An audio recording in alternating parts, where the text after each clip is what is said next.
For selling my house after my family called the police because I wouldn't open the door? My name is Camille. I'm 31 years old, and after years of saving every cent I could from my job as an accountant, I finally had enough for my own place. I saved everything I could and took out a mortgage to cover the rest. It wasn't easy, but I did it.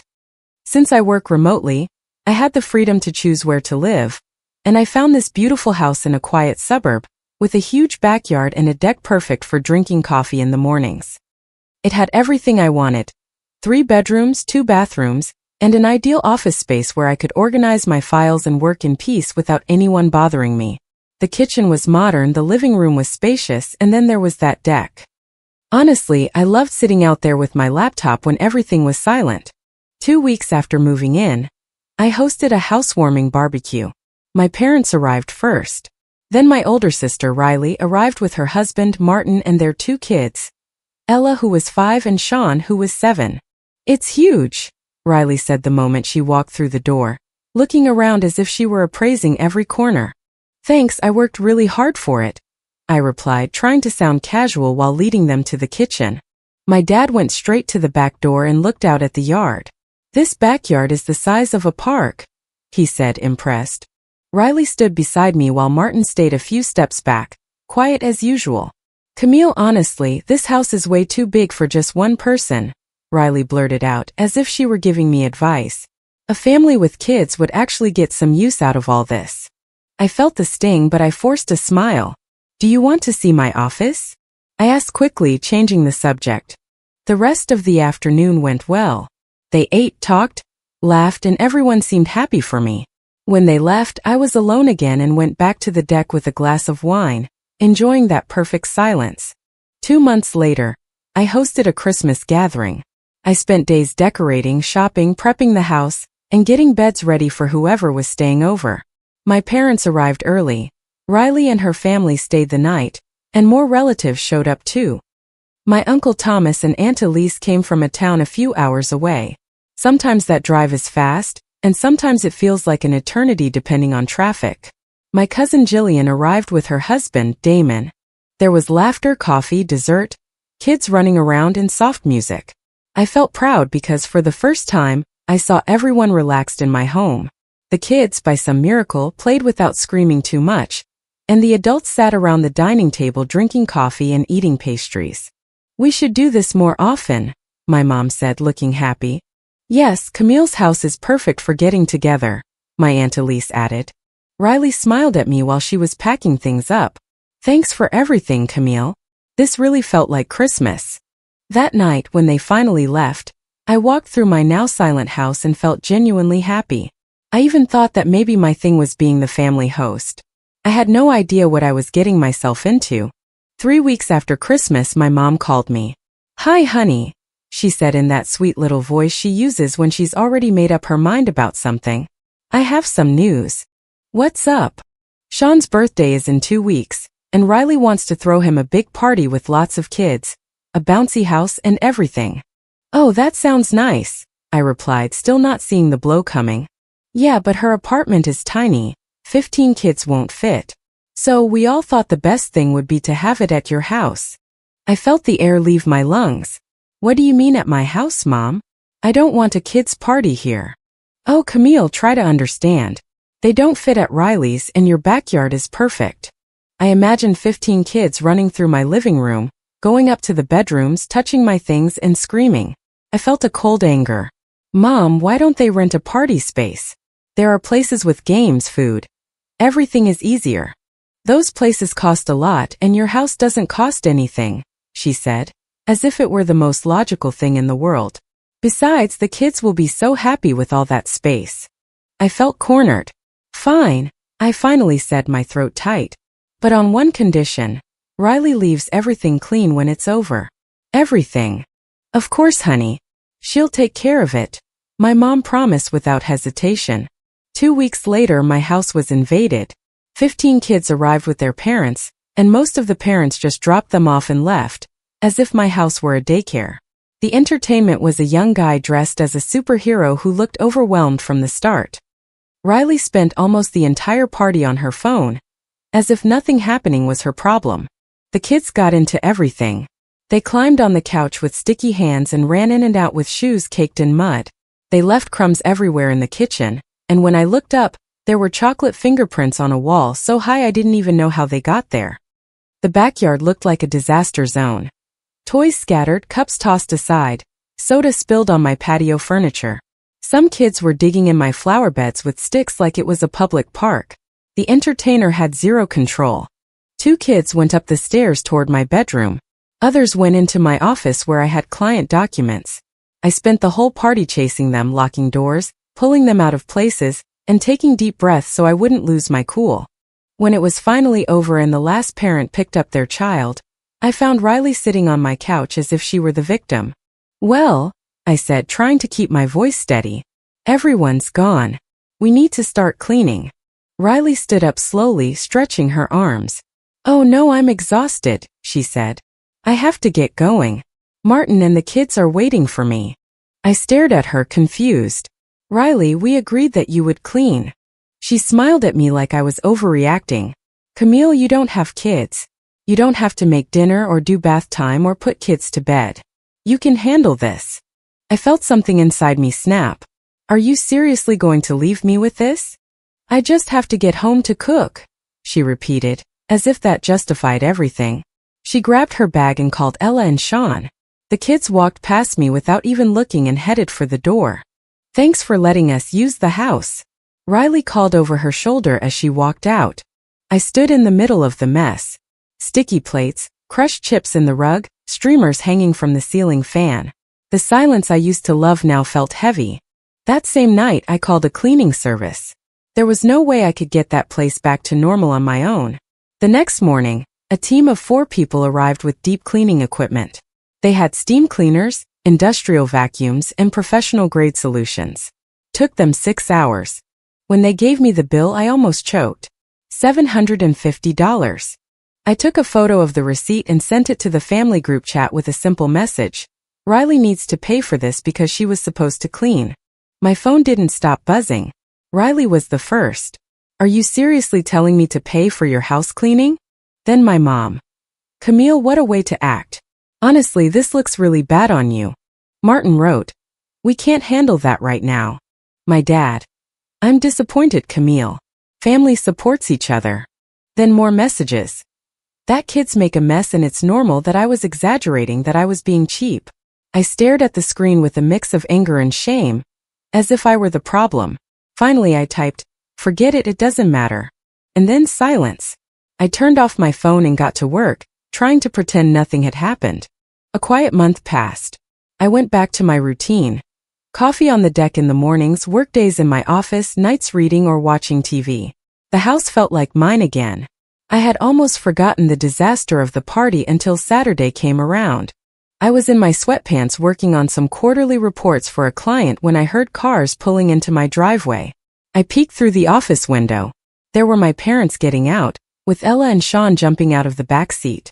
I threw on a robe and opened the door. "What are you doing here?" "We were in the neighborhood," my mom said, and without waiting for an answer, she walked in. "The kids wanted to see their aunt. We want to play in the yard," Ella announced, already heading for the sliding glass door. "Wait," I said, raising my hand. "I'm working. Next time, please give me a heads up." Yeah. My dad was already settling into my couch with the remote in his hand. "Don't mind us," he said, as if my house were his living room. "We're just staying for a bit." My mom shouted from the kitchen, "Camille, we're hungry. You have eggs and bacon. Make some pancakes too, won't you?" Before I knew it, I was cooking in the middle of the afternoon for 4 people who showed up unannounced, while watching the kids through the window as they ran through the yard, pulling up flowers and throwing dirt at each other. "So comfortable," my dad said, eyes glued to the TV. "We should do this more often." They stayed until it was dark. I still had deadlines and my head was spinning. They ate everything in my fridge. The food I'd cooked, the Chinese leftovers I'd saved for dinner, yogurts, fruit, and even the frozen pizzas I kept for emergencies. My mom, acting like she was doing me a favor, started reorganizing my pantry and moving my spices. The kids tracked mud back into the house, and my dad spent the whole day using my streaming accounts while I couldn't concentrate on work. When they finally left, They didn't even say a proper goodbye. They just yelled from the door, "Thanks for the food." I was left with a sink full of dishes and hours of backlogged work. I stayed up incredibly late that night finishing what I should have turned in hours earlier. The following Saturday, the same thing happened. Same unannounced arrival, same hunger, same wild kids, same parents making themselves at home. And even though the traffic outside was the usual mess, they came anyway, as if my day didn't matter. That time my mom insisted I order pizza. I ordered it, of course, while I stayed locked in my office trying to work, hearing the kids screaming outside and my parents talking loudly on the deck like they were at a party. I closed the window, but I could still hear everything. When they left that night, the kitchen looked like a battlefield. They didn't even clear their own plates. By Sunday, I couldn't take it anymore. I opened the family group chat and wrote, "I need to set boundaries. I can't have surprise guests every weekend. You're interrupting my work and leaving everything for me to clean. If you want to come over, ask first and please clean up after yourselves." The response was immediate and harsh. My mom, "I can't believe how ungrateful you are." My dad, "This is what family is, we support each other." How sad. Riley, "How sad that you don't want to see your niece and nephew." Martin, "You're acting like spending money on family is a huge problem." It went on for hours. It made me feel sick to read them. I put my phone aside and didn't reply, but they didn't stop. The next Saturday, I heard cars outside again. This time it wasn't just my parents and the kids. I peeked through the blinds. I saw Uncle Thomas and Aunt Elise getting out of another car, along with my cousin Jillian and her husband Damon. My mom knocked on the door like she was an invited guest. Surprise! We were all in the neighborhood and said, "Let's go see Camille." I opened the door looking exhausted, unable to fake it. "You were all in the neighborhood? What a coincidence." Aunt Elise laughed. Thomas said, "Since you have such a beautiful house, we thought we'd all get together here." And they walked in one after another like it was perfectly normal. Uncle Thomas went straight to the deck. "Perfect for being outside. You don't mind if we stay for lunch, right?" It wasn't a question. Jillian was already checking my kitchen. "Camille, do you have bread, ham, anything? Let's make some sandwiches." My mom stepped in. "Better yet, let's order food, it's easier." And there I was, ordering food for 6 adults, spending over $100 while they made themselves comfortable and the kids destroyed my yard again. They stayed until almost midnight, chatting and laughing like it was an official plan. As they were finally leaving, Aunt Elise hugged my mom. "What a great idea, these Saturdays at Camille's. We should do it every week." I felt my blood run cold. "Every week," my mom repeated, delighted. Camille loves having the family close by. I spent the whole week with a knot in my stomach, thinking about the next Saturday. Every time I remembered, my throat tightened. Friday night, I made a decision. I wasn't going to open the door. Saturday arrived, and right on time I heard several cars parking. I looked out the window. There they were again, my parents, the kids, Uncle Thomas, Aunt Elise, Jillian, and Damon. They walked toward my door with a confidence that made me angry, as if they knew the house was theirs. They started knocking. "Camille, we're here," my mom shouted cheerfully. I sat in my office chair, my heart pounding against my chest. The knocking got louder. "Camille, your car is right there. We know you're in there," my dad yelled. I took a deep breath. I walked toward the door and without opening it said loudly, "I'm not letting anyone in today." There was a short silence, followed by an explosion. "What do you mean no?" my mom shrieked. "Open up right now," Uncle Thomas demanded. "We want to play," Ella complained in a tearful voice. "I told you last week that I need boundaries," I replied. "I'm working and I don't want visitors today. Please leave." My mom started banging on the door. "Camille, you're embarrassing us in front of the neighbors. Open up." "No," I said, feeling my hands shake. "I asked you to give me a heads up and you didn't. I asked you to clean up after yourselves and you never do. Now I'm asking you to leave." They kept banging. The kids started crying. I imagined the neighbors hearing everything, and then my mom screamed, "I'm calling the police. They'll make you open up." I froze. "Mom, the police don't force people to let guests into their own house." "We'll see about that," she replied. I heard her clearly as she started dialing. After a long while, 2 police officers arrived. The banging on the door stopped. Now the knocking was softer. "Ma'am, could you please open the door?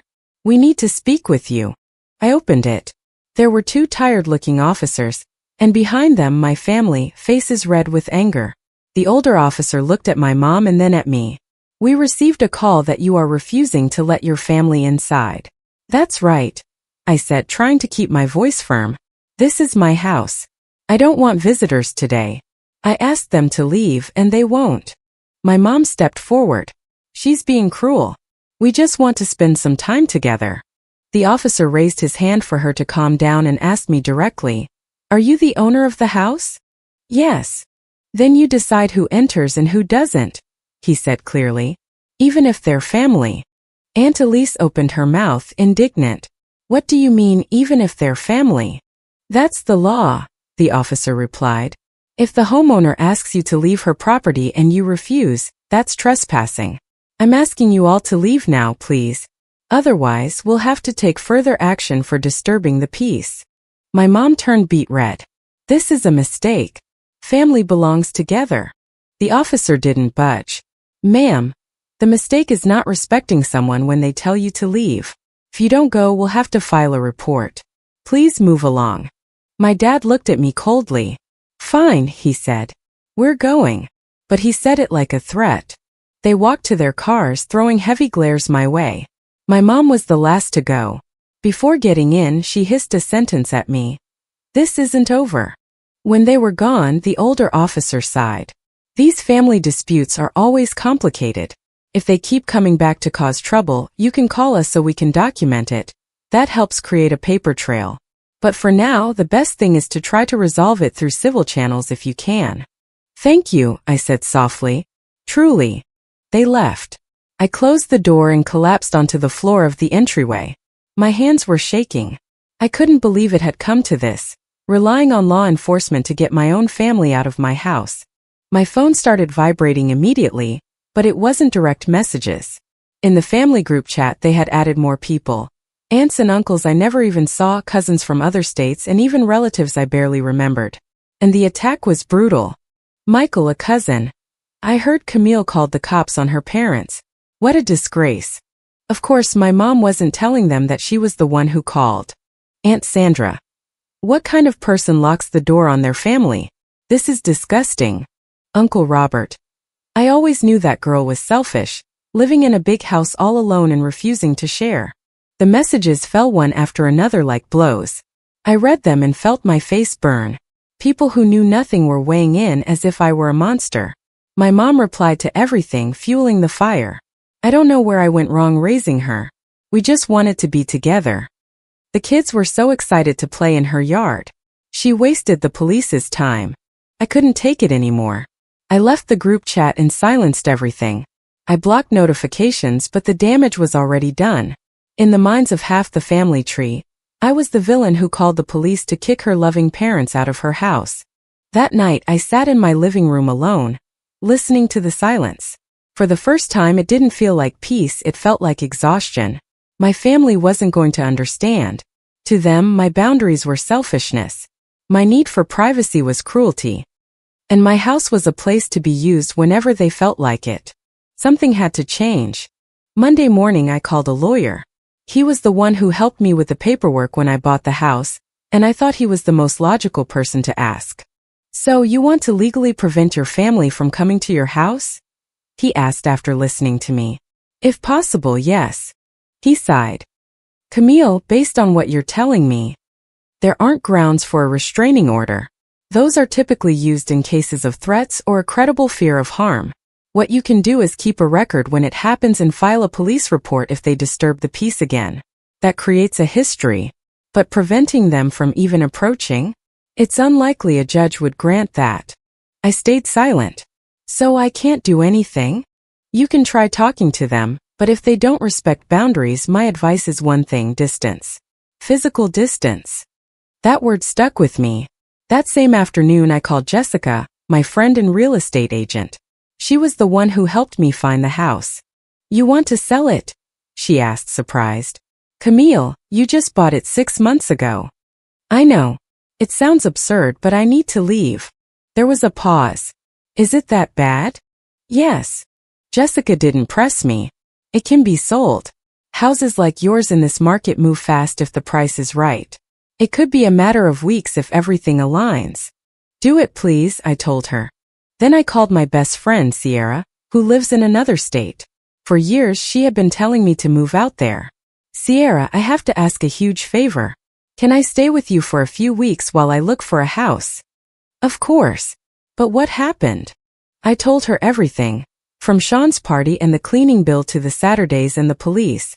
Sierra listened without interrupting, only letting out an "I can't believe it" now and then with suppressed anger. 2 days later I packed the essentials. I didn't hire a moving company yet, just packed what I needed. Documents, my computer, personal items, and clothes. I left the keys and paperwork with Jessica so she could show the house, and I left. I arrived in the new state with a strange mix of relief and guilt, as if I were escaping, but also as if a weight had finally been lifted. That night Sierra and I started looking at house listings online. Look at this one, she said, showing me an option on her laptop. It has a big backyard and a pool. I stared at the photos. It was perfect, similar to the one I had but more modern, with a gorgeous garden and a pool I had always wanted but never dared to think was possible. The next day I went to see it. I made an offer and the whole process began. There were back and forth trips for inspections, signatures, and dealing with the banks. It didn't happen overnight, but it moved quickly. A few weeks later Jessica called me. It's sold. That fast.